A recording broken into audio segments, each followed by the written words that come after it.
13장 2절 203페이지. 그리고 신앙고백서 나눠드린 부분 좀 참고하시고요. 아타나시오 신조 신앙고백서 있는 분들은 보시고 없는 분들은 카톡으로 보내드렸습니다. 아타나시오스 신조 삼일체를 이제 본격적으로 배워갑니다. 기독교의 신론에서 가장 어려운 부분이기도 하고 또 반드시 또 정립해 두셔야 되는 부분이기도 합니다. 이단의 90%가 다 이 삼일체와 이성일인격에 대한 예수님에 대한 고백 안에서 나오기 때문에 반드시 바르게 정립을 해 두셔야 됩니다. 자, 지난번 첫 요약으로 소개해드린 것 꼭 기억하시기 바랍니다. 자, 한 하나님을 말할 때는 삼일체에 있어서 한 분 하나님, 그 다음에 삼위 하나님 이렇게 표현하기 때문에 한 하나님을 말할 때는 성부, 성자, 성령 하나님이 신성에 있어서 그 본체가 동일하시다라는 것, 본질이 동일하시다라는 것, 본질, 본체라 이렇게 표현하는 신성, 삼위의 신성이 동일하시다라고 하는 그 영광과 권능이 동일하시다라는 거예요. 신성에 있어서. 그래서 우리가 한 하나님 이렇게 부릅니다. 그리고 삼위를 표현할 때는 그럼에도 불구하고 성부, 성자, 성령 각각의 그 신격과 위격이 서로 구별되게 계시는 서로 다른 그러한 삼위가 계시다라고 이렇게 해서 구별성을 분명히 서로 또 다른 분이라고 표현할 줄 알아야 된다라는 거예요. 그래서 구별성, 삼위와 관련해서는 성부와 성자와 성령을 같은 하나님처럼 이렇게 표현하면 안 된다라는 것, 모양이 바뀌는 것처럼 이렇게 표현하면 안 된다라는 것, 삼위 하나님을 바르게 고백하고 바르게 또 이렇게 우리가 예배할 수 있어야 됩니다.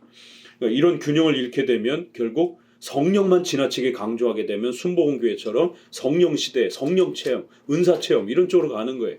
그 다음에 예수님만 강조하게 되면 또 지나치게 이러한 자유주의의 이러한 또 인권, 이러한 또 예수님을 사역 운동가처럼 또 이렇게 주장하는 또 이러한 일들이 벌어지기도 합니다. 그래서 구별성, 그럼에도 구별을 지나치게 또 강조하게 되면 차이가 있는 것처럼 오해가 발생이 되기 때문에 동등성, 삼위 하나님은 동등하시다라는 것, 각각 하나님의 이러한 우리가 구별을 표현한다 할지라도 서로 차이가 있는 것처럼 표현하면 안 된다라는 것, 그래요. 동등하심에 대한 표현.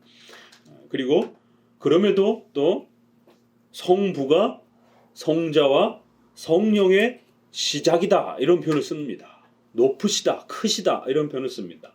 그래서 성부가 성자를 낳았다 이렇게 표현하고 또 성부와 성자가 성령을 보내신다 이렇게 삼위가 낳고 보내시고 보냄을 받고 이런 아주 독특한 그런 삼위의 존재를 우리에게 소개를 합니다.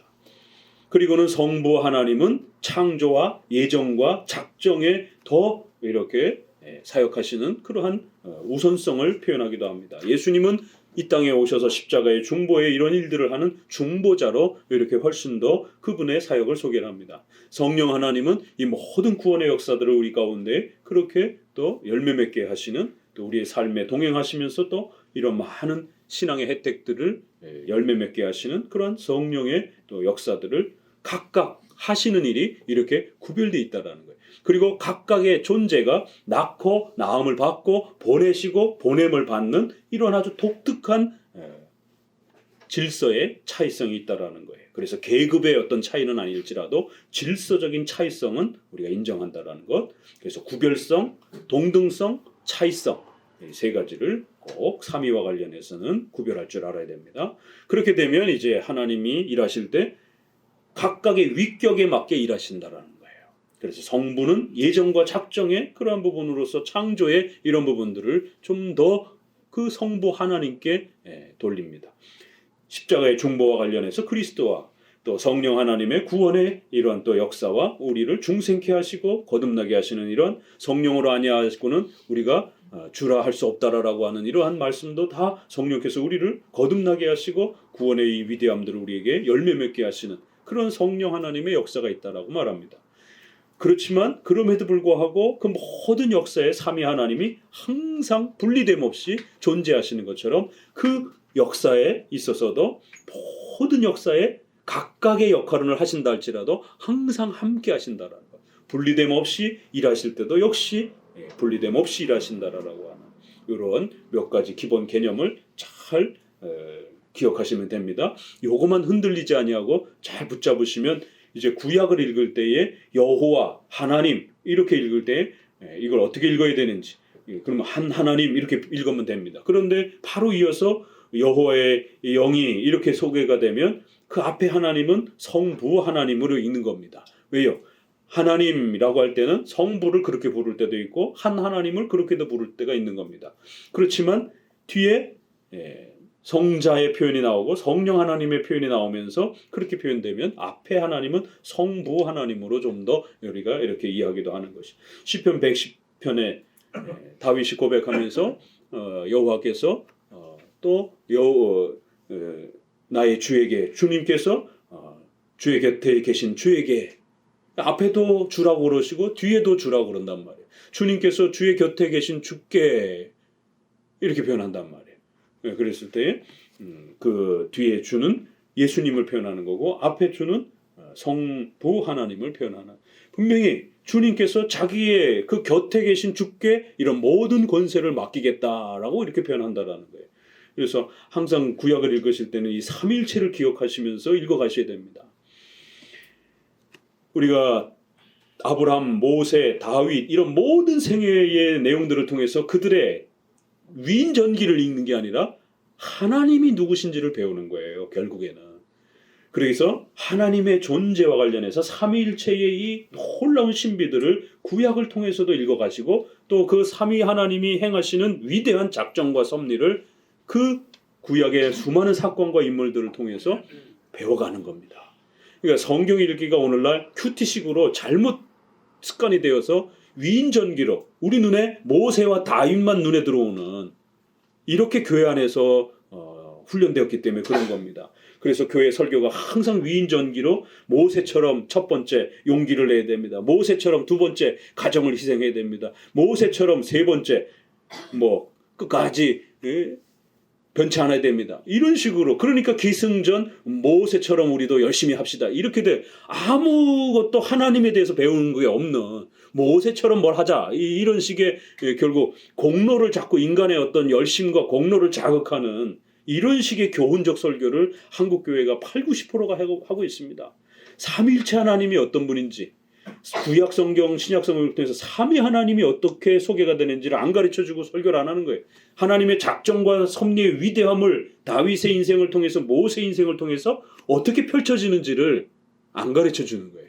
그걸 모르니까 목회자도. 그죠? 교훈적으로. 그러니까 교훈적 설교는 하기가 굉장히 쉽습니다. 우리가 동화책 읽어줄 때 아이들에게 그러니까 얘들아 나쁜 짓 하면 벌 받는 거야. 이렇게 이제 기승전 이런 식으로 끝내는 것처럼 결국 다윗을 읽어놓고 그러니까 성도 여러분 우리도 다윗처럼 나쁜 짓을 하면 안 됩니다. 다윗처럼 선행을 해야 됩니다. 그러면 복을 받습니다. 이거 알미니안주의 설교입니다. 이게 인간의 선행과 공로를 자꾸만 모든 그런 신앙의 중심으로 자꾸 설교를 하게 되면 물론 인간의 책임 부분에서 우리가 그렇게 결론적으로 말할 수 있습니다. 그건 결론적으로. 그러면 대부분의 설교는 하나님이 누구신지를 가르쳐야 된단 말이에요. 그래서 하나님은 이런 분이십니다. 하나님은 이런 일을 하셨습니다. 하나님은 이런 위대한 계획들을 하셨습니다. 그럼 하나님이 저렇게 일을 하시는구나. 하나님이 저렇게 모든 역사를 만들어 가시는구나. 하나님은 이런 분이구나. 이렇게 설교를 통해서 듣는단 말이에요. 또 삼위일체와 관련해서는 성부 하나님은 저런 일을 하시는구나. 성자 하나님은 이렇게 역사하셨구나. 하나님은 한 분 하나님이시구나. 하나님에 대해서 마음껏 주일날 와서 배워가는 거예요. 그런데 여러분 이렇게 해야 됩니다. 이렇게 열심히 해야 됩니다. 이렇게 열심히 해야 됩니다. 이렇게 열심히 안 하면은 복 받지 못합니다. 열심히 해야 복 받습니다. 그럼 뭔가 열심히 해야 신이 나에게 뭔가를 들어주는구나. 그 신에 대해서는 아무것도 듣지 못하고 그저 신에게는 뭔가 내가 열심히 해야 신이 복을 준다라고 하는 이게 결국 신인 협력주의적 공로주의적 설교가 되는 이게 알미니안주의 설교라는 게 한국교회 안에 얼마나 많이 팽배해 있는지. 설교는 하나님이 누구신지를 가르치는 거예요. 하나님은 이런 분입니다. 다윗의 생애를 통해서 하나님은 이런 분으로 우리에게 가르쳐줬습니다. 그 하나님을 여러분 믿고 살아야 됩니다. 그래서 결론의 부분에 가서는 그렇기 때문에 신앙의 결단을 좀 더 책임을 요구하는 그 정도로 이렇게 이야기하면 되는 거예요. 그런데 시작하면서부터 끝에까지 여러분 열심히 하나만 못 받습니다. 여러분 열심히 해야 됩니다. 이걸로 계속 설교를 몰아붙이게 되면 뭔가 열심히 해야 하고 복을 받는구나. 뭔가 열심히 안 하면 하나님이 복을 안 주는구나. 그러면 열심히 하고 나서는 결국 내가 이만큼 했다라고 하는 공로적 생각들이 쏟아지게 되고 그 열심히 한 만큼 결과가 안 주어지게 되면 하나님 나한테 어떻게 이럴 수 있는가 이런 서운한 마음들이 찾아오기 시작하면서 이제 시험에 들기 시작하는 거예요. 그러니까 하나님하고 밀당을 하고 하나님하고 협상을 하고 이런 식의 신앙을 가르친다라는 겁니다. 이게 조건 신앙인 겁니다. 우리는 조건 신앙이 아니라 절대적인 은혜 신앙인 거예요. 하나님의 주권 신앙이고 은혜 신앙이고 오직 그리스도의 공로와 그 희생을 가르치는 위대한 하나님의 사랑을 가르치는 그러한 신앙인 겁니다. 그러니까 이런 부분에서 이렇게 우리가 기독교 교리를 잘 정립해 놓는다라는 게 이렇게 중요하고 그렇게 정리가 되면 성경이 그렇게 읽혀지기 시작합니다. 그러니까 성경을 읽으면서 왜 눈물이 안 나냐면 재미가 없으니까 그런 거예요. 한마디로. 그러니까 감정으로 자꾸 채우려고 그러는 겁니다. 한국교회는 노래로 감정으로 이렇게 많이 채워서 그게 마치 신앙인 것처럼 그래서 목회자들의 설교가 스토리텔링, 이야기식으로 이렇게 그 대형교회의 설교들을 저도 좀 신학자이기 때문에 분석해 봤어요. 이야, 참 기가 막히게 정서적으로 이 감정선을 건드리는 그러한 기법들이 대단합니다. 이 톤에 있어서도 그렇고요. 이 분당에 있는 분들도 도대체 어떻게 설교를 하길래 저렇게 막 수천 명, 수만 명씩 모여드는가 궁금하기도 하고 들어봤어요. 내용은 정말 너무 수준이 떨어집니다. 그런데 수사학, 이 말하는 기법들은 저건 못 따라가겠구나. 이게 사람을 울고 웃기는 그런 감정을 건드리는 이렇게 공포적인 말도 그렇고 또 이렇게 어루만져주는 그런 부드러운 말도 그렇고 이게 다 감정선입니다. 그러니까 그런 거에 사람들은 감동을 받는 거예요. 연설을 통해서도 사람들은 감동을 받습니다. 옛날 대통령 선거하고 그럴 때 막 그 카리스마 있게 설교하면 연설하면 그 연설을 들으면서도 눈물을 흘리고 그래 사람들이. 그래서 막 거기에 빠져들어가는 거예요. 그러니까 설교는 그런 게 아닙니다. 설교는 감정선을 최대한 억제해야 되는 거예요. 그 목회자가 이 감정선에 자꾸 휘말려서 그 최근에는 막 노래도 부르고 막 설교 조금 하다가 또 노래도 부르고 이 감정선을 계속 자극하는 교리를 가르쳐야 되는 겁니다. 삼위일체 설명 듣고 어떻게 울겠습니까? 머리가 아프다 그러지. 그러니까 설교를 듣고도 은혜가 안 되는 거예요. 그러니까 감정으로 뭔가를 채워가려고 하는 겁니다. 그러니까 성도들이 성경을 통해서 삼위일체에 대해서 제대로 한번 배워본 적이 없는 겁니다. 그러니까 이 신천지라든가 이런 이단들이 와가지고 얘기 좀 하자 그래갖고 몇 마디 한 5분 10분 얘기하면 그냥 다 이단으로 넘어가는 거예요. 왜요? 성경을 배워본 적이 없으니까. 교리를 배워본 적이 없으니까. 삼위일체의 이러한 표현들을 배우면요 가슴이 뜨거워지진 않아요. 한 하나님이십니다. 신성이 동일하십니다. 성부, 성자, 성령 하나님이 신격으로 그렇게 구별되어 계십니다.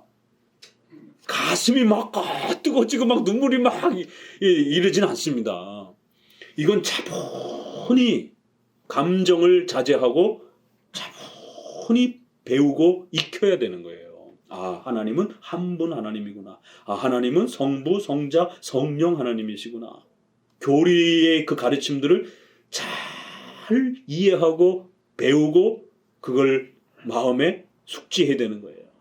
마음에 담아야 되는 겁니다. 그러면 그러한 교리의 삼일체에 대한 그 표현들이 성경을 읽을 때 우리가 빗나가지 않도록 이렇게 방향을 잡아줍니다.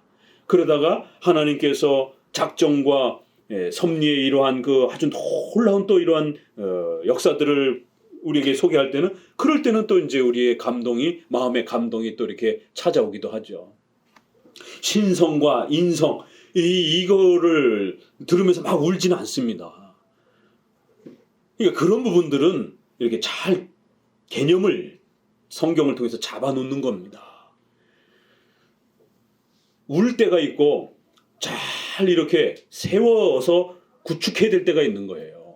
매번 개혁주의 설교라고 해서 성경 들으면서 울진 않습니다. 울다가 그럼 언제 성경 공부합니까? 그러니까 울 때도 있지만 또 이렇게 성경은 또 이렇게 우리의 아주 그 이성의 이러한 그 깊은 차분함 이러한 냉철한 이러한 또 분석을 통해서 이 성경에서 가르치는 이러한 하나님의 이러한 내용들이 이렇구나 하면서 하나하나 차근차근히 이렇게 또 정립을 해놔야 되는 부분들이 또 있는 겁니다. 그래서 이런 부분들이 상호 이렇게 조화를 이루면서 좀 더 우리의 구원과 관련해서 이러한 위대한 어떤 내용들이 펼쳐질 때는 좀 더 가슴이 뜨거웠고, 그러나 좀 더 하나님 자체에 대해서 설명할 때는 그건 너무너무 신비롭고 너무너무 깊은 부분이라 우리의 눈물까지도 전부 이렇게 자제하고 그 신비로운 하나님의 존재에 대해서 우리가 들여다보는 거예요. 하나님 이런 분이구나. 그리고는 경외를 하는 것이지 엉엉 우는 게 아닙니다. 그래서 자꾸 성도들에게 눈물을 이렇게 만들어내려고 분위기, 음악 이런 것들을 자꾸 작동을 해서 뭔가 시컷 울고 나면 이렇게 한국 사람들은 워낙 이런 이 감성에 예민한 민족이라 그렇기 때문에 그런 부분에 어떤 충족함이 안 채워지면 마치 이렇게 은혜가 안 된 것처럼, 그러니까 한국 사람의 성품에 보게 되면 순복음교회처럼 막 소리 지르고 노래 부르고 막 흔들고 이게 한국 문화적으로는 순복음교회가 한국에 부흥되기가 이 문화적으로 굉장히 풍성합니다. 그런데 기적적으로 한국 교회에 장로교가 이렇게 많이 퍼졌어요. 이건 어떻게 보면 기적입니다, 사실은. 왜요? 장로교는 차분히 앉아갖고 설교를 오래 들어야 되고 교리 공부해야 되고 공부해야 되는 이런 스타일을 구축해야 되는 이 기독교인데, 한국 사람처럼 노래 부르는 거 좋아하고 전 세계에 유일하게 노래방이 있는 데가 한국이잖아요. 그만큼 음주가 술 무지무지하게 많이 먹고 이게 우리 한국 문화란 말이에요. 한국 사람들의 어떤 그 정의 문화 이런 부분들이. 그렇기 때문에 이렇게 차분한 설교를 하면 성도들이 은혜 받질 않고 막 소리를 지르고 막 윽박 지르고 막 그리고 나서는 또 이렇게 부드럽게 이러면 뭔지 모르게 이렇게 가슴이 뭉클하고 내용은 아무것도 몰라도 괜찮아요. 그냥 막 가슴이 뭉클하고 이런 은혜 받은 것처럼 생각하고 돌아가는 거예요. 그러니까 순복음적 설교가 그러는 막 자극적인 이러한 퍼포먼스가 훨씬 더 한국 사람들한테 잘 어필이 될 텐데, 이상하게 한국 교회는 장로교가 이렇게 전 세계적으로 엄청난 이러한 규모로 장로교가 초창기에 이렇게 퍼진 거는 한국이 유일합니다. 그래서 성령의 역사는 그 민족의 어떤 성품하고도 또 이렇게 다르다라는 걸 우리가 알 수 있습니다. 아프리카 사람들한테 장로교 소개할 수 있을 것 같아요? 아프리카 사람들은 일주일을 보름을 한 달을 놀아요. 춤추면서. TV 같은 데 보면 한국 사람 10배는 더 놀잖아요. 막 몸을 흔들고 막 두들기고 막 그런 사람들을 앉혀놓고 거룩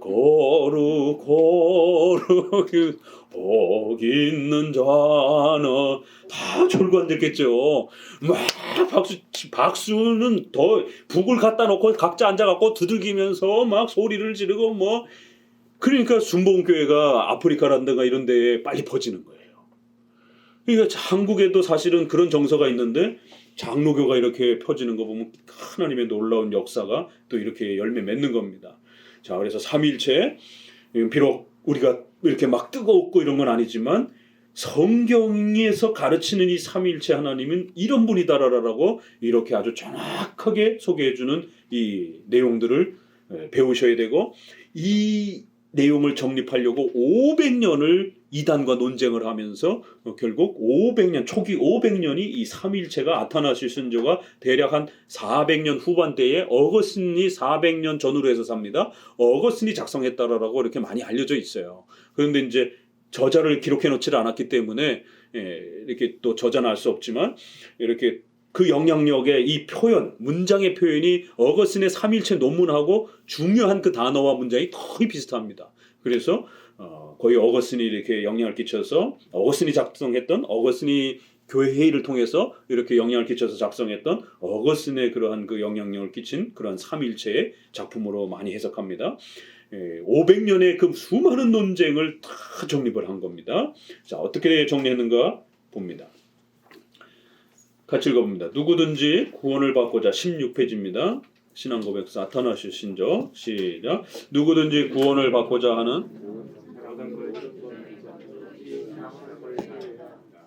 누구든지 이 신앙을 완전하고 순결하게 반드시 이러한 삼일체 신앙을 정확하게 정립을 해야 된다라는 거예요. 3번 이 신앙이란 다음의 것들이다. 삼위 자체가 일체이시고 일체 자체가 삼위이신 유일하신 하나님을 믿는 것이다. 한글 말인데 이게 남의 나라 말인지 이게 이해가 안 되고 막 이러면 안 돼요. 자, 잘 집중해서 읽으시면서 이해하세요. 삼위 자체가 일체이고 일체가 삼위이신 유일하신 하나님, 이렇게 삼위일체 해서 한 하나님, 삼위 하나님을 동시적으로 이렇게 우리는 고백하고 강조해야 된다라는 거예요. 4번 이 삼위는 혼합한 것도 아니요 그 본질을 나눈 것도 아니다. 5번 왜냐하면 하나님의 아버지의 한 인격과 아들의 또 다른 인격이 계시기 때문이다. 그래서 인격이라고도 하고 위격이라고도 하고 신격이라고도 격자를 붙여서 약간 다르게 번역도 합니다. 6번 그러나 성부와 성자와 성령의 신격은 모두가 다 하나요 그 영광도 동일하며 그 위엄도 함께 영원한 것이다. 설명한 겁니다. 삼일체를 조금 더 보충 설명을 하는 거예요. 7번 성부와 성자와 성령은 그 자체로 존재한다. 구별을 해서 또 표현해야 된다는 거예요. 8번 성부께서 창조함을 받지 않은 것 같이 성자도 창조함을 받지 않으셨으며 성령도 창조함을 받지 않으셨다. 그래서 모두 각각 삼위 하나님이 동등한 하나님이시다라는 거예요. 9번 성부께서 다 이해할 수 없는 분이신 것 같이 성자도 다 이해할 수 없는 분이시고 성령도 다 이해할 수 없는 분이시다. 성부께서 영원하신 것 같이 성자도 영원하시며 성령도 영원하시다. 11. 그럼에도 불구하고 그들은 세 영원한 분들이 아니시며 한 영원한 분이시다. 그러니까 삼위를 표현하되 세 신처럼 이렇게 자꾸 이렇게 표현하면 안 된다라는 거예요. 우리 안에 혹시라도 오해되도록 세 신이 있는 여러 신이 있는 것처럼 이렇게 표현하게 되면 안 된다라는 겁니다. 신속히 한 하나님으로 돌아가야 된다라는 거예요. 12번 창조되지 않으셨고 우리의 이해를 초월한 새 하나님이 계신 것이 아니라 창조되지도 않으시고 인간의 이해를 초월한 단 한 하나님만이 계실 뿐이다. 성부께서 전능하시듯이 성자와 성령도 전능하시다. 그러나 세 하나님의 전능자가 계신 것이 아니요 오직 한 하나님의 전능자가 계실 뿐이다.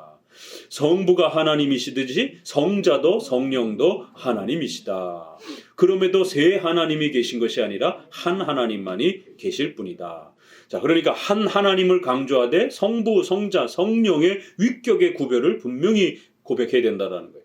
위격의 구별을 할 때에 이 세 위격은 반드시 동일한 전능자요, 동일한 신성을 가지고 계신 분이요, 동일한 권능을 갖고 높임을 받으시는 신성에 있어서 동일한 본질, 본체가 동일하신 그러한 하나님으로 고백해야 된다는 거예요. 그래서 한 하나님과 삼위 하나님을 이렇게 균형 있게 계속 말하라라고 이걸 문장으로 이렇게 표현을 하는 겁니다.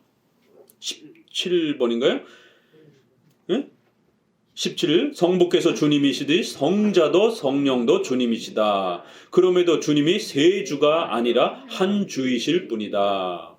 그래서 신성에 있어서 모두 다 주님이시라는 거예요. 그러나 또 세 여러 주가 있는 것처럼 이렇게 너무 극단적으로 분리해서 이렇게 또 이해하면 안 되고 반드시 또 한 주 하나님이시다. 한 주님 이렇게 또 고백을 해야 된다는 겁니다.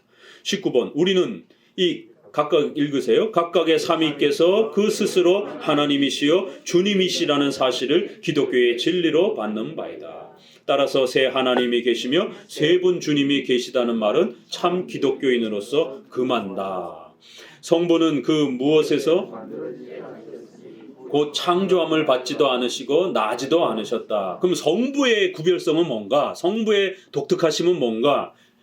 만들어지지 않으셨으며 창조함을 받지 아니하시고 나지도 않으셨다. 그러면 성자는요? 22번 성자는 성부에게서만 나시며 지음을 받았거나 창조되신 것이 아니다. 두 개의 부정문, 지음받지 않고 창조된 피조물은 아니라는 거예요. 그러나 성부에게서 나음을 받으셨다. 그 이제 우리말에 나시고라는 말이 굉장히 어려운 말이더라고요. 이게 국어 표현으로 저도 이렇게 좀 추적해서 보니까 나으시고 나시고 이게 수동형과 능동형이 같이 쓰여요. 시자에다가. 그래서 우리가 나으시고 이러면 이게 부모가 자식을 낳았다. 부모가 나를 낳으시고 이렇게 표현할 수가 있잖아요. 또 낳으시고 이렇게도 표현할 수가 있어요. 그런데 그거를 자식 입장에서도 그렇게 표현을 하는 수동형으로 이렇게도 표현하더라고요. 우리의 그 국어 표현이 굉장히 어려운 표현이에요. 나으시고 낳으시고 그래서 이제 꼭 또 좀 정확하게 표현을 하려면 나자에다가 히읗 낳다. 아버지가 자식을 낳다. 엄마가 자식을 낳다. 이러면 이거는 분명히 그 부모와 자식이 명확하게 낳는 분과 태어나는 분이 이렇게 분명히 구별이 되잖아요. 그래서 나에다가 히읗자를 붙이면 분명히 이렇게 좀 구별이 돼요. 낳다. 낳았다. 이렇게.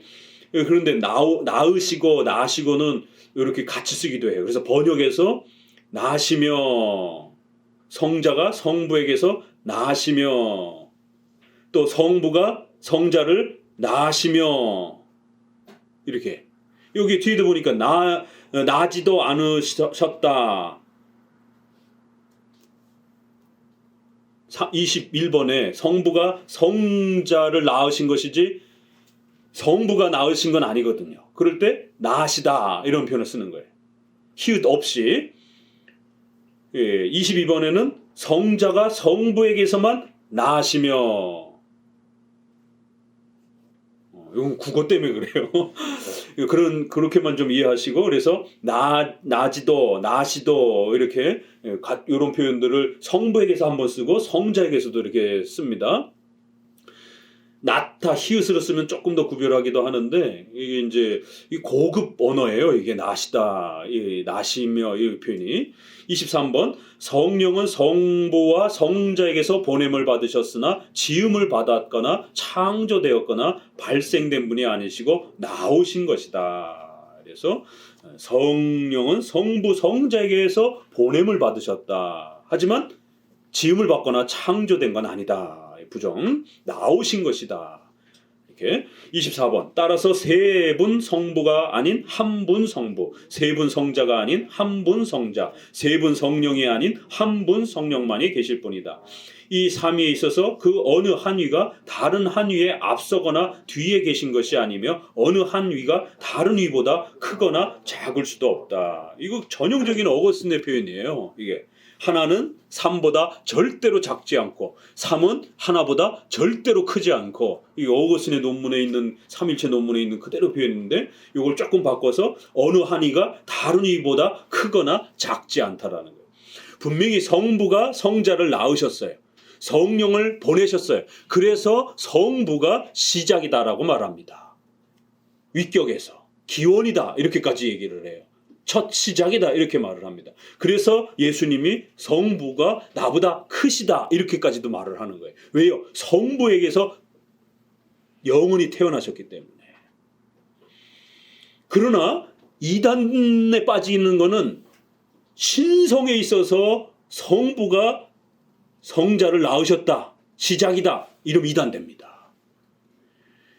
이러니까 이제 일반 성도들은 이런 부분의 차이를 계속적으로 정확하게 공부를 안 해놓으면 이단적 표현을 들을 때 이게 그거겠고 그게 이거 같은 거예요. 신성에 있어서 본질과 본체에 있어서 성부가 시작이다. 출발이다, 기원이다 이러면 성자가 피조물이 되는 겁니다. 신성에 있어서 성부가 성자를 만드는 시작이 되는, 이런 식으로 신성의 시작이다 이렇게 표현하면 큰일 납니다. 예수님이 피조물이 되는 거예요. 그러나 위격에, 신격에 있어서 성부가 성자의 시작이다라는 말을 할 수 있습니다. 왜요? 성부와 성자와 성령 하나님이 낳으시고 보냄을 받으시는, 그랬을 때 성부가 성자를 낳으시고 성부가 성령을 보내시는 그 시작 역할을 하시기 때문에, 그래서 성부가 위격에, 신격에 있어서 삼위의 시작이고 기원이고 출발이다라고 이렇게 말을 하는 겁니다. 그러나 신성, 동일한 본체이신 신성의 시작이다 이렇게 되면 성부만이 신이고 그 신성을 가진 신 성부가 성자를 낳았다, 만들었다 이렇게 되면 예수님이 피조물이 되는 겁니다. 그래서 신학자의 책이라든가 이러한 그 설교에 신성의 시작이다 이렇게 표현하면 이단이 되는 거예요. 위격의 성부가 시작이다 이렇게 말하면 정당한 것이고, 이러니까 실제로 삼일체 이단으로 들어가게 되면 굉장히 복잡해지는 겁니다. 25번에 이 삼위에 있어서 어느 한 위가 다른 위보다 크거나 계급이나 등급에 있어서 차이가 나는 건 아니에요. 그러나 삼위 하나님이 질서에 있어서 위격과 신격의 질서에 있어서 차이가 있는 겁니다. 그래서 성부 하나님을 제일 먼저 말을 하는 거예요. 왜요? 성부 하나님이 위격의 시작이어서 성부가 성자를 낳는 이 독특한, 한 분은 낳고 한 분은 낳음을 받으시는 그런 관계로 존재한다라는 거예요. 절대로 부모 자식의 낳음으로 이해하면 안 됩니다. 용어가, 우리 언어가 그거밖에 없기 때문에 그거밖에 표현을 못하는 거예요. 하나님이 우리에게 자신이 누구십니까? 라고 하니까 모세에게 나는 나다 이러시는 거예요. 제자들을 통해서 우리가 예수님을 어떻게 표현을 해야 됩니까? 사람들한테 예수님을 어떻게 말해줘야 됩니까? 아버지가 나를 낳았다. 오늘날 내가 너를 낳았다. 시편 2편에, 히브리서에, 또 복음서에 아버지께서 나를 낳으셨다 이렇게 표현한단 말이에요. 예? 아버지가 당신을 낳으셨다고요? 그럼 아버지가 부모입니까? 그러면 당신은 낮은 자고요? 그러니까 예수님이 아버지가 내 안에, 내가 아버지 안에, 아버지와 나는 하나다 이렇게 또 말씀을 하시는 거예요. 네? 그러니까 구약에서 모세에게 나는 나다, 나는 나인 자가 이렇게 명령하니까 가서 가르쳐줘라. 하나님은 어떤 분이라고요? 나는 나다. 이렇게. 신약에서는 아버지가 나를 낳았다. 그렇지만 나는 아버지 안에, 아버지는 내 안에 계시다. 빌립이 하나님을 좀 보여주세요. 우린 하나님을 볼 수가 없습니다. 요한복음 14장에. 왜 나를 보면서 자꾸 아버지를 보여달라고 그러느냐? 나를 봤으면 아버지를 보는 것이다. 내가 아버지 안에, 아버지가 내 안에 계시는데 왜 자꾸 아버지를 보여달라고 그래? 그러니까 네? 이러는 겁니다 이게. 그래서 삼위일체는 참으로 신비롭고 놀라운 그 신비 영역에 있는 거예요. 그래서 우리가 그 위대한 지성소를 들여다보는 거예요. 과거에는 지성소 들여다보면 다 죽었습니다. 그냥 즉사이고. 이 신비로운 삼위일체의 지성소를 들여다보는 거예요. 예수님의 은혜를 통해서 신비로운 이 하나님의 존재를, 예수님이 이 땅에 오셔서 더 명확하게 성부 하나님이 어떤 분인지, 성자 예수님은 어떤 분인지, 성령 하나님, 이제 곧 내가 승천하고 난 다음에 너희에게 보혜사 성령을 보내줄 것이다. 여태 성령 받아라 그러면서 성령도 주시고 그랬는데 승천하시고 난 다음에 성령을 또 받을 것이다 이렇게 말씀하시면서 성령이 예수님을 통해서 보냄을 받으실 거라고 이렇게 말씀을 하십니다. 놀라운 신비로운 삼위 하나님의 그 관계를 이렇게 낳으시고 보냄을 받으시고 보내시고 이러한 신비로운 관계를 가진 분이다 이렇게 설명을 합니다. 그리고는 아버지 하나님은 창조와 예정과 작정. 그래서 요한복음 17장에 아버지께서 선택하고 예정한 자들을 저에게 주셨사오니 그들이 하나도 떨어지지 않도록 이제 그들을 위해서 희생하려고 하오니 하나님 힘 주시옵소서. 아버지께서 택하시고 예정하신 자들을 하나님 성부 하나님은 창조와 예정과 작정의 이런 부분들을 좀 더 성부께 돌리고 예수님은 중보의 이러한 사역들을 이루시는 분으로 또 성령 하나님을 이제 너에게 보낼 거다. 그가 진리의 성령이 되셔서 너에게 모든 하나님의 말씀을 가르치고 구원의 감격스러움을 맛보게 해줄 거다. 성경을 읽는데 우리 눈에 보이지 않는 하나님을 인격적으로 사랑하는 이 신비로운 이 역사, 이것도 설명을 할 수가 없어요. 그래서 두 가지가 이제 차이가 나는 겁니다. 일반 신들은 웬만해서 다 이해가 돼요. 그리스 신들, 우리나라의 용왕신, 뭐 진의 신, 지렁이 신, 무슨 뭐 호랑이 신, 왜 다 이해가 돼요, 그거. 그런데 기독교의 신만이 이해가 안 되는 거예요. 절대로 인간의 이성으로 이해하지 못하도록 하나님이 이렇게 자신을 가려놓으신 것이에요. 여러분 일반 신들 이야기하는 신들 신화에서 나오는 신들 보면 뭐 대충 이렇구나 이해가 되잖아요. 그렇죠? 그런데 기독교에서 말하는 신은 한 분 하나님이신데 삼위 하나님이시라는 거예요. 삼위 하나님이신데 한 분이라는 거예요. 이게 어떻게 보면 이해가 될 것 같기도 하고 안 이해가 될 것 같고 이거는 절대적으로 성령 하나님의 역사가 아니고서는 이 신비로운 관계를 못 받아들입니다. 이해가 안 돼요. 첫 번째, 이방신과 다르기 위해서 하나님이 자신을 이렇게 놀라운 신비로 이렇게 나타나 주시는 겁니다. 또 하나, 신을 무당처럼 막 떨면서 신이 뭔가 내 안에 막 들어오는 것처럼 이런 느끼는 이런 신과 인간이 합쳐지는 이걸 신일 합일이라고 그래요. 그래서 마치 우리가 반신, 반인간이 된 것처럼 그래서 막 감정으로 막 신이 내 안에 쑥 들어와가지고 막 갑자기 막 몸이 뜨거워지면서 막 이상한 소리가 들리고 막 이상한 게 보이고 막 이런 거를 신과 우리가 만났다 이렇게 일반 종교들은 그렇게 말합니다. 무당들부터 시작해갖고 일반 종교들 신을 어떻게 만나나 보세요. 대부분 다 접신의 개념, 영매술. 유럽에도 그렇고 미국에도 그렇고 우리나라에도 그렇고 다 영매술들이 다 있어요. 귀신이 찾아와가지고 우리 조상들 제사 지낼 때도 그렇게 해가지고는 내림굿 한다고 그러잖아요. 그래갖고는 자기 죽은 아버지, 죽은 엄마 목소리를 막 흉내내면서 일정한 부분도 막 맞추기도 합니다. 그러니까 사람들이 기겁을 하고 거기에 빠져 들어가는 거예요. 그래서 내가 이렇게 억울하게 죽었어. 그러니까 원수를 갚아줘. 막 이런 식의 이제 영화에서나 나오는 이제 이런 일들이 벌어지는 겁니다. 그러니까 뭔가 신이 갑자기 인간에게 쑥 들어오면 막 전율이 느껴지고 막 공포가 막 느껴지고 막 이런 접신의 개념으로 신을 만나는 걸로 이해를 합니다. 기독교는 이거 아닙니다. 기독교는 성경을 믿는 거예요. 삼위일체 하나님, 이거 교리입니다.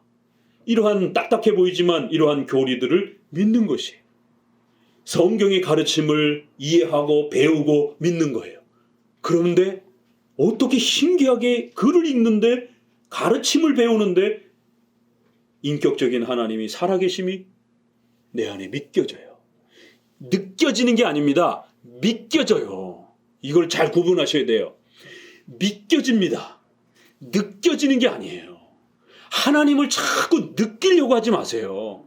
우리 인간이 감정이 있다 보니까 어떨 때는 하나님의 구원과 이 위대한 이신칭의를 듣다 보면 얼마나 가슴이 이렇게 우리가 감동이 됩니까? 그러니까 때로는 막 감동도 되고 막 이렇게 가슴도 막 이렇게 아파오고 애려오고 정말 감격스럽고 그런 감정의 이러한 그 느낌을 느낀단 말이에요. 물론 그런 감정의 변화를 우리가 부정하는 건 아닙니다. 그러나 신이 뭔가 우리 안에 쏙 들어와갖고 어떤 신이 임하는 어떤 체험을 이렇게 막 느끼는 것처럼 이건 기독교가 아닙니다. 그런 식으로 신을 만나는 것처럼 이렇게 곡해하게 만들어 버렸어요. 성경에서 말하는 것은 신을 느끼는 게 아니라 신을 믿는 겁니다. 그래서 이게 성령 하나님의 강권적 역사가 아니고선 불가능하다라는 거예요. 대부분의 신비주의에 빠져서 신앙생활을 했던 모습들을 돌이켜보게 되면 대부분 다 신을 느끼는 거예요.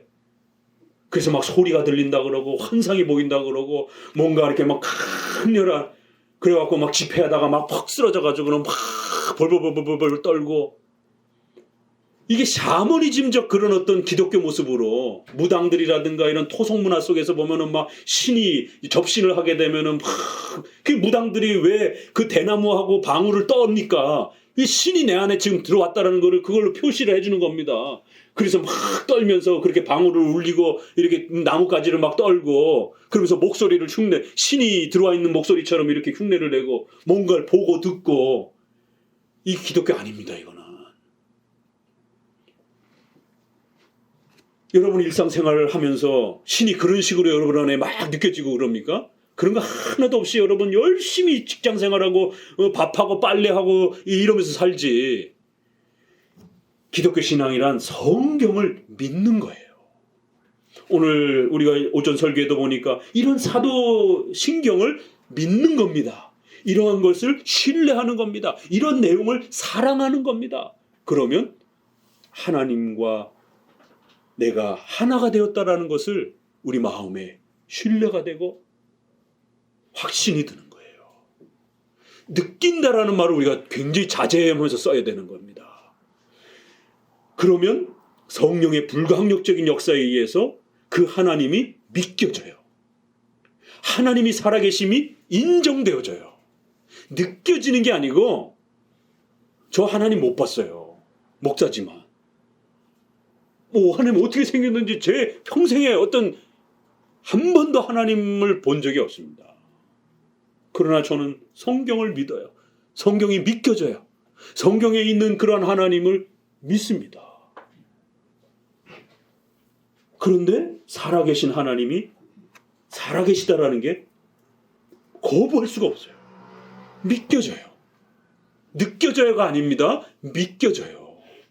확신이 들어요.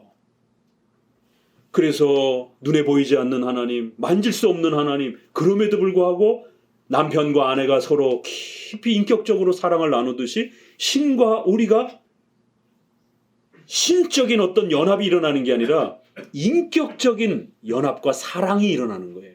그래서 우리가 이걸 인격적 사랑이다 이렇게 말을 하는 거예요. 물질적인 합치가 되는 게 아닙니다. 신이 내 안에 들어오는 게 아니에요. 그런 개념의 연합이 아닙니다. 그건 영매 개념입니다. 무당 개념이에요. 신이 인간에 쑥 들어와서 인간을 지배하는, 그래서 인간의 이성과 생각들을 다 지배해버리는, 귀신 들렸을 때 그런 일이 벌어지잖아요.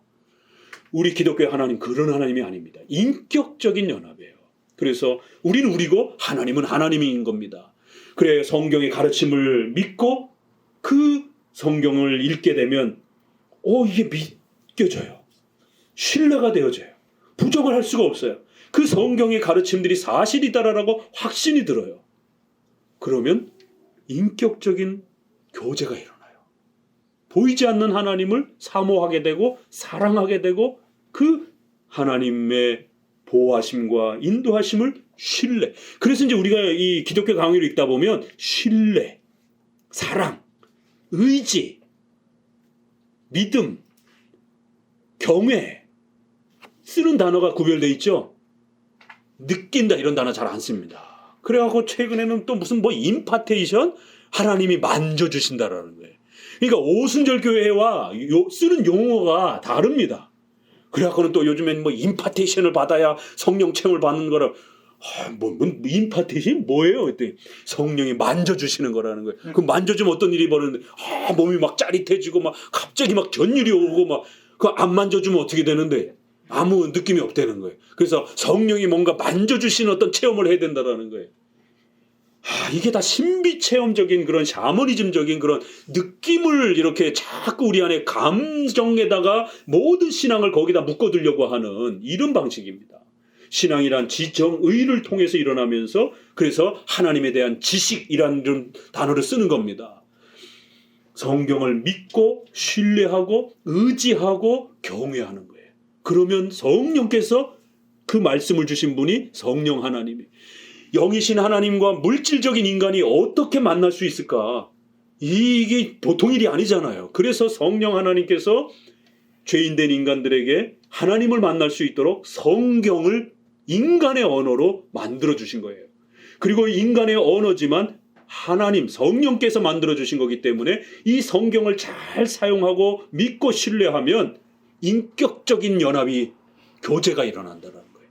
그래서 하나님이 안 계시지만 얼마든지 하나님이 내 곁에 계심을, 나와 함께 계심을 신뢰하는 거예요. 느껴지는 게 아닙니다. 밥하면서 언제 느껴요? 그러니까 하나님이 안 계시는 것 같아요. 재봉질 하시면서 언제 느낍니다. 그럴 때 못 느끼죠. 그러니까 그때는 하나님이 나하고 안 계시는 것처럼 이런 허전함이 생기는 거예요. 느낌을 자꾸 찾으면 신뢰하는 거예요. 의지하는 겁니다. 그 하나님을 믿는 거예요. 소망하는 겁니다. 그래야 히브리서 11장에 눈에 보는 걸로 믿지 말아라. 보이는 것은 참된 소망이 아니다라고 얘기를 하는 거예요. 우리 믿음이 실제라고 이렇게 얘기를 하는 거예요. 그래서 오직 믿음 이렇게 얘기를 하는 거예요. 그러니까 이 믿음이라는 말에 어마어마한 말이 담겨 있는 건데 이걸 망가뜨려 놨어요. 칭의론에서도 그렇고 우리 신학론에서도 그렇고 믿음은 느끼는 게 아닙니다. 믿음은 성경을 이해하는 거고 성경을 확신하는 거고 성경에서 가르치는 예수님을 사랑하고 사모하는 거예요. 그러면 성령 하나님께서 그 말씀을 믿도록 역사하면서 우리 안에 하나님과 우리가 인격적인 신뢰가 형성이 돼요. 그래서 하나님이 눈에 안 보이지만 언제나 나와 함께 계심을 신뢰, 확신하면서 살아가게 돼요. 하나님을 사랑하면서 살아가게 돼요. 이게 기독교입니다. 그래서 이러한 삼일체 교리에 대한 부분에 대해서 이거 뭐 얼마나 느끼겠어요. 그러나 요한복음에서 그래서 복음서 중에 요한복음이 제일 어려운 겁니다. 아버지가 내 안에, 내가 아버지 안에, 아버지 좀 보여주세요. 성부 하나님은 도대체 어떤 분일까요? 그랬더니 야단을 치잖아요, 예수님. 왜 자꾸 나를 봤으면 되지? 왜 자꾸 성부를 또 보여달라고 그러느냐? 성령 하나님은 보여주세요, 그러면. 성령 하나님은 나중에 보내줄게, 이러는 겁니다. 이게 참 예수님께서 그때만 제자들이 예수님을 보고 만진 거잖아요. 그 3년, 30년은 또 몰랐던 거고, 그 3년 동안만. 그리고 신속히 사라지셨어요. 그리고는 또 여전히 보고 만질 수 없는 방식으로 도마에게 하신 말씀. 너는 보고 믿느냐? 보지 않고 믿는 게 복되도다라라. 그게 진짜다라라. 그럼 보지 않는데 어떻게 우리가 하나님을 알 수 있고 만날 수 있는가? 믿음이라는 거예요. 믿음이 뭡니까?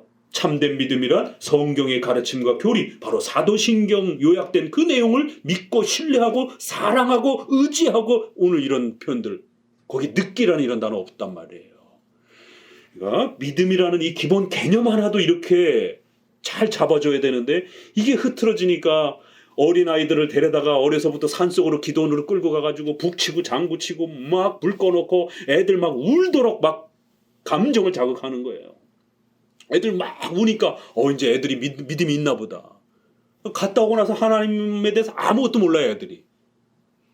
그러니까 그 시간을 부모들이 허송세월하는 거예요. 애들은 신앙이 하나도 형성이 안 된 겁니다. 어려서부터 아이들에게 소일이 문답을 가르쳐야 돼요. 얘들아, 한 하나님, 삼위 하나님, 일체가 하나이시고 한 분 하나님이 삼위시고, 네, 그게 뭐예요? 못 알아듣더라도 성경의 가르침을 부단히 아이들에게 소개해 주는 거예요. 죄란 무엇이다? 원죄, 자범죄 이러면서. 그러면 그 가르침들이 아이의 마음에 서서히 쌓이기 시작하면서 이제 그걸 이제 이렇게 논리적으로 알아들을 10세 정도가 되기 시작하게 되면 아이가 부모에게 신앙에 대해서 구체적으로 묻기 시작하는 겁니다. 그러면 거기에 설명을 덧붙이기 시작하는 거예요. 아, 하나님은 한 분 하나님, 삼위 하나님, 신성과 인성을 가지신 하나님, 원죄 때문에 우리가 죄인이 되었군요. 정죄를 받았군요. 그럼 구원이란 오직 믿음으로 구원받는. 그러면 성경을 읽다가 그런 가르침들이 믿겨지니? 성경에서 이렇게 예수님이 사도신경에 우리를 위해 너와 우리의 죄를 위해서 예수님이 이렇게 희생했다라는 거 너 믿겨지니? 잘 안 믿겨지는데요? 그래? 그러면 다시 처음부터 시작. 그러다가 어느 날 아이가 나도 이런 예수님 믿고 싶어요. 나도 이런 예수님이 막 믿겨지진 않지만 조금 믿겨져요. 그러면 시작이 된 거예요. 열매가 있기 시작한 겁니다. 그러면 기도하면서 더 열심히 가르치는 거예요. 그러면 아이들은 세상 속에서 살던 이런 아이들이 아니라 신자의 자녀들은 부모 밑에 있었기 때문에 막 죄인으로서 막 획기적으로 이렇게 회개하는 이런 게 없어요. 그냥 잔잔하게 하나님에 대해서 알아갑니다. 저희 아이들도 마찬가지예요. 목사님 애들인데도 도대체 이게 하나님을 믿는 건지 안 믿는 건지 갑갑해가지고 중학교 때 앉혀놓고 야, 부모 자식 지간을 떠나서 너 제발 정말 예수님 믿는 거니 안 믿는 거니 제발 좀 말해다오. 어려서는 우리 이제 막내처럼 믿어줄게 이겁니다. 어려서는 믿어줄게. 아빠가 그렇게 원하면 믿어줄게. 이게 아이들은 부모를 기쁘게 해주고 싶으니까. 그러니까 그럴 때는 어쩔 수 없어요. 그 어린 나이니까 중학생 정도 들어왔을 때는 이제는 믿어줄게가 아니라 야단 안 칠 테니까 교회 가서 졸더라도 뭐라 안 그럴 테니까 정직하게 얘기해봐. 성경에서 우리가 배웠던 거 이런 게 믿겨지니? 너가 죄인이라는 게 믿겨져? 어느 날은 솔직히 말해도 돼? 그래서 말해도 된다는 거예요. 야단 안 칠 거예요? 야단 안 치겠다고. 안 믿겨져. 그래서 그래 고맙다. 그리고 또 다시 가르치는 거예요. 또 소유리문답에 읽으면 죄가 무엇인지, 왜 죄가 뭔지 모르니까, 이해가 안 되니까 죄를 또 가르쳐주고 그 죄를 위해서 예수님이 죽으시고 한 1년 지나고 나서 중학교 한 2학년쯤 됐는가 또 물었어요. 믿겨지니? 했더니 눈치를 싹 보더니만 조금 믿겨져 이러더라고요. 그래서 할렐루야. 이게 이렇게 자라가는 겁니다.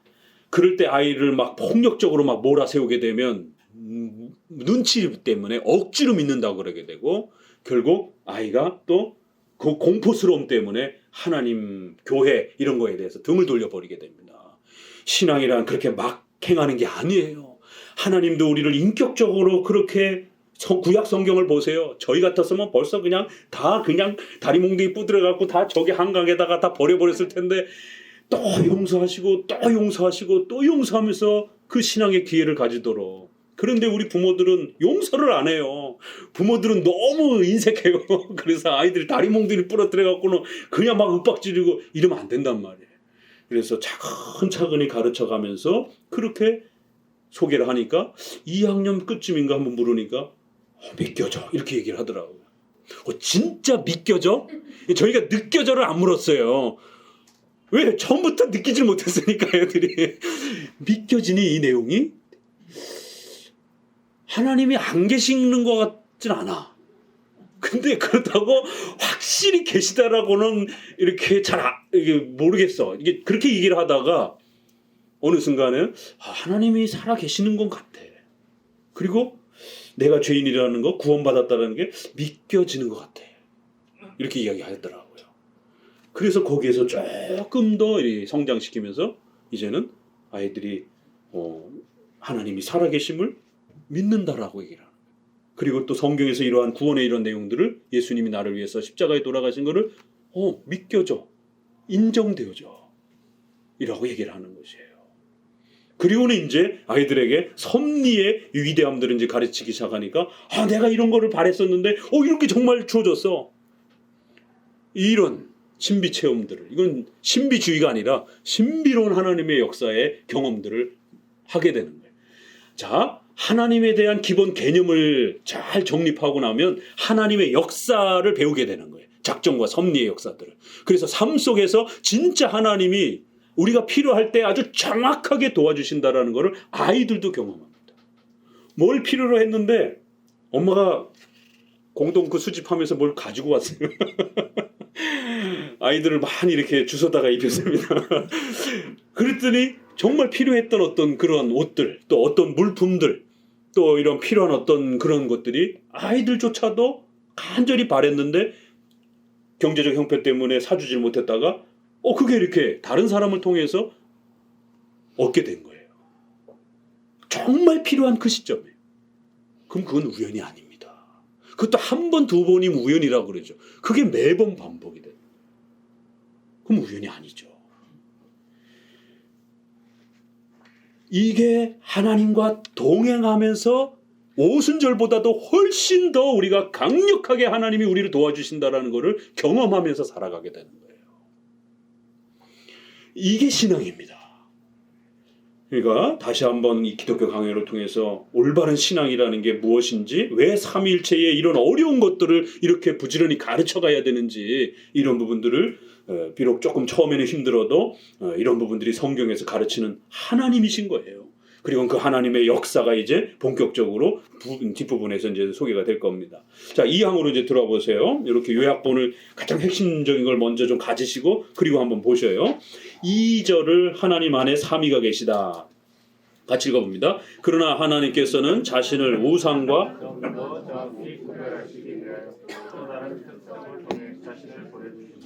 하나님께서는 자신이 홀로 한 분이시라는 것을 말씀하시는 동시에 명백하게 파악하지 못할 때 우리의 머리에는 단지 하나님이라는 공허한 이름만이 떠들 뿐 참되신 하나님은 배제하게 될 것이다. 무서운 말들이 나오잖아요. 공허한 이름만 떠들 뿐이지 하나님을 제대로 이해를 못하겠는 일이 벌어진다. 이 삼일체를 제대로 정립 못하면 이런 일이 벌어진다라는 거예요. 그래서 우상과 구별하기 위하여 하나님을 이렇게 아주 신비로운 분으로 자신을 우리에게 가르쳐 주셨다라는 거예요. 만약에 하나님이 쉬웠다라면 세상 사람들 다 믿었을 거예요.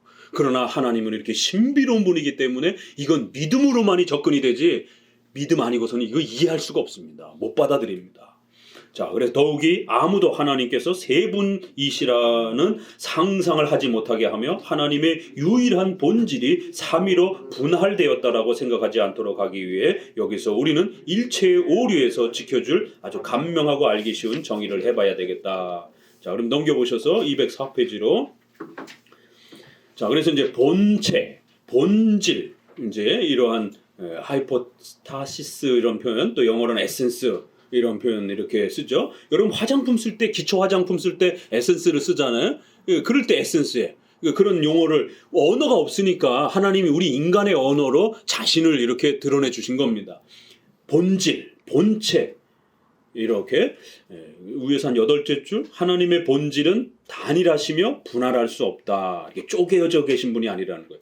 자, 그렇기 때문에 여러분 이거를 도형으로 그릴 수가 없는 겁니다. 이렇게 도표로 그릴 수가 없는 거예요. 절대로 삼위 하나님은 원 하나에다가 삼각형 3개로 이렇게 되면 분할이 돼버려요.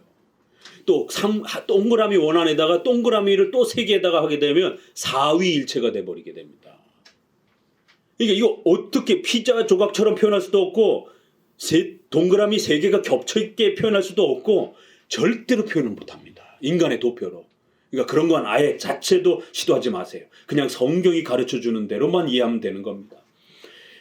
그 중간쯤에 성자가 하나님의 본질의 형상이라고 불린다는 것은 당치 않을 뿐만 아니라 불합리한 일이다. 그러나 성부는 비록 자신의 고유한 특성에 있어서 구별되었지만 성자 안에서 전적으로 자신을 나타내셨기 때문에 그가 성자 안에서 자신의 본체를 나타내셨다라고 주장하는 것은 충분한 이유가 된다.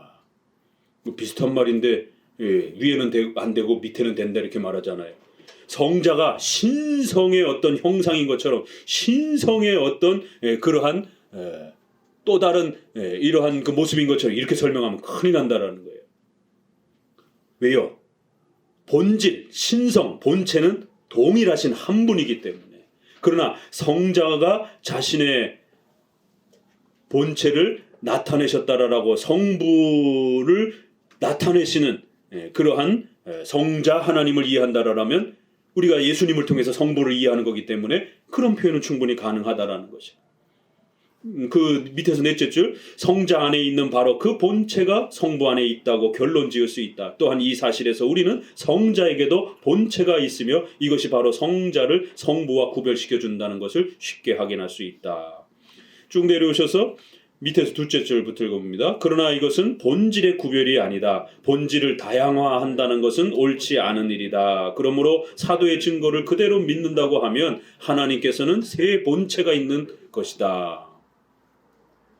그렇게 표현하면 이제 이 표현들을 어떻게 표현해야 될 것이냐라고 했을 때 이제 라틴과 동방과 서방의 이제 이러한 그 표현 차이가, 그래서 이 실체, 본체 이런 말을 어떻게 표현해야 될지 굉장히 초창기엔 헷갈렸다라는 거예요. 왜냐하면 서로가 쓰는 게 의미가 달라가지고. 그래서 이제 이런 부분들이 500년 동안 정리가 되면서 3제절로 넘어오게 되면 요게 이제 이렇게 표현 정리가 됐다라는 겁니다. 삼위일체와 위라는 표현은 성경 해석에 도움을 주는 말이므로 인정할 수 있는 표현이다. 이단자는 위라는 말이 성경에 없기 때문에 불평을 토하고, 또한 여러 까다로운 사람들은 그 말이 인간의 마음에서 나온 말이기 때문에 그대로 인정할 수 없다라고 이제 부르짖고 있다라는 겁니다. 삼일체라는 말은 성경에 없지 않느냐 이러면서 공격하는데, 그러나 삼위가 존재한다는 것과 이 삼위의 각자가 바로 완전히 하나님이시라는 것, 그러면서도 하나님은 여러분이 아니고 한 분이시라는 우리의 확신을 결코 허물어뜨릴 수 없다. 그렇기 때문에 얼마든지 용어를 쓸 수 있다라는 겁니다. 성경에 문자적으로만 있는 용어만 쓰는 게 아니라 성경에 문자적으로 없어도 성경의 내용에 충분히 그러한 내용이 있다라면 용어를 만들어서라도 얼마든지 전달할 수 있다라는 거예요. 그래서 삼일체, 유아 세례, 이성 일인격 이런 소중한 표현들은 성경이 문자적으로 없지만 내용적으로 있기 때문에 얼마든지 우리가 쓸 수 있다라는 겁니다. 그래서 그런 용어 자체에 이렇게 부담을 느끼는 게 아니라 내용의 중요성에 집중하라는 겁니다. 206페이지로 넘어오셔서, 자, 그래서 이제 이런 삼위일체 표현을 우리가 성도들이 성경에서 말하는 하나님을 잘 이해할 수만 있다라면 이런 용어를 이렇게 압축해서 가르쳐 줄 필요가 있다라는 겁니다. 쭉 내려서 중간쯤에, 이게 중간 정도인데 표시가 되기 어렵네요. 중간쯤에 나는 전심으로 저들의 건전한 의견을 받아들일 용의가 있다 하면서, 왜냐하면 있죠? 그 왜냐하면부터 읽어봅니다.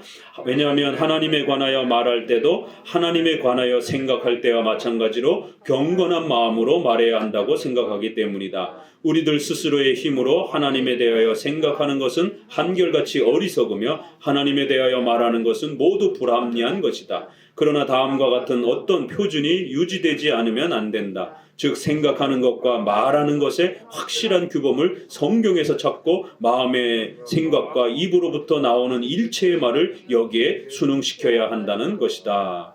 그렇기 때문에 이렇게 성경에 철저하게 지도를 받으면서 하나님을 배워야지 하나님을 제대로 이해할 수 있다라는 겁니다. 성경을 넘어서 가지고 막 하나님을 상상하고 이러면 인간은 하나님을 알 수가 없다라는 거예요.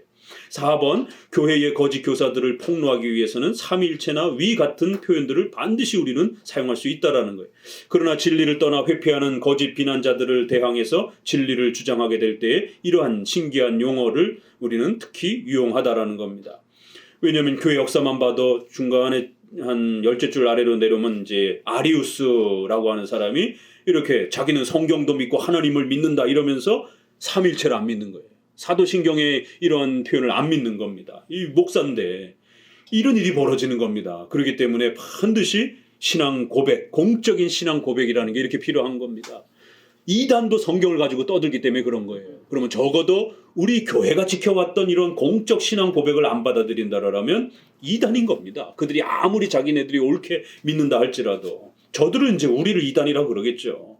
이건 결국 싸움이 끝이 안 납니다. 하나님 앞에 가서 끝이 나는 거죠. 이런 아리우스, 그래서 이들이 말했던 그런 아주 교묘한 그런 그 말장난, 결국 그래서 동일 본질이라는 이 호모우시오스라고 하는 이 결론이 난 거라는 겁니다. 하나님을 믿는데 성부가 주인이고 주권자고 성부에게서 성자가 피조물로 그렇게 난 거라는 거예요. 그런 삼위일체로 믿겠다라면 자기는 믿겠다라는 거예요. 그러나 성부, 성자, 성령이 동등한 하나님으로, 동일한 하나님으로 그런 방식으로는 안 믿겠다라는 거예요. 그래서 이 동일 본질이라는 말을 구축하기 위해서 500년 싸운 겁니다. 쭉 내려와서 또 하나 이단이 있었죠. 이게 처음에 서론 얘기할 때 얘기했던 거예요. 사벨리우스라고 하는 이단. 그 후에 사벨리우스라고 하는 사람이 일어나 성부, 성자, 성령의 명칭은 거의 중요하지 않다고 하면서 이 명칭들은 구별을 위해서 설정된 것이 아니라 하나님의 여러 속성과 모습을 나타내는 데 불과하다. 구약에는 성부, 신약에는 성자, 오늘날은 성령의 모습이다. 이렇게 모양이 바뀌는 것처럼 말하는 이러한 또 이단도 있었다. 그러면서 쭉 내려오셔서 밑에서 6째 줄부터 읽어봅니다.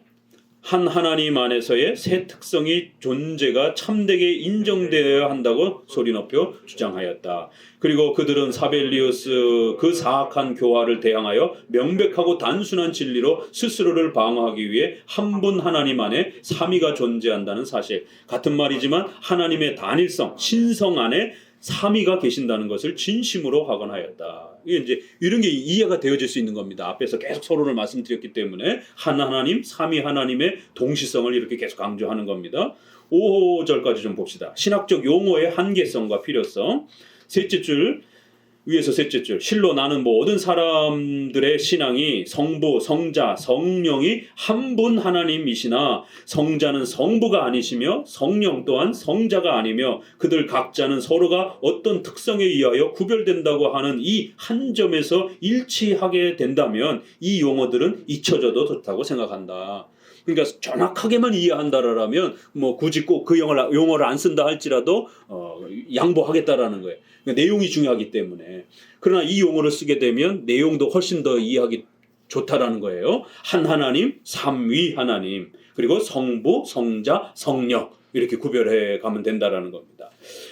요 209페이지 요거는 이제 동방서방이 서로 한 이 본체라는 말과 위격이라는 말을 서로 거꾸로 쓰고 막 이러다 보니까 용어의 통일이 안 돼서 이제 어거스틴을 통해서 용어의 통일을 시켰고, 그래서 본체, 본질이라는 말로 그 다음에 위격이라는 말로 이렇게 서로 이제 정착이 됐다라는 그런 표현이에요. 조금 어려운 표현인데 211페이지 정도만 이제 읽으면서 마무리를 해봅시다. 끝부분만.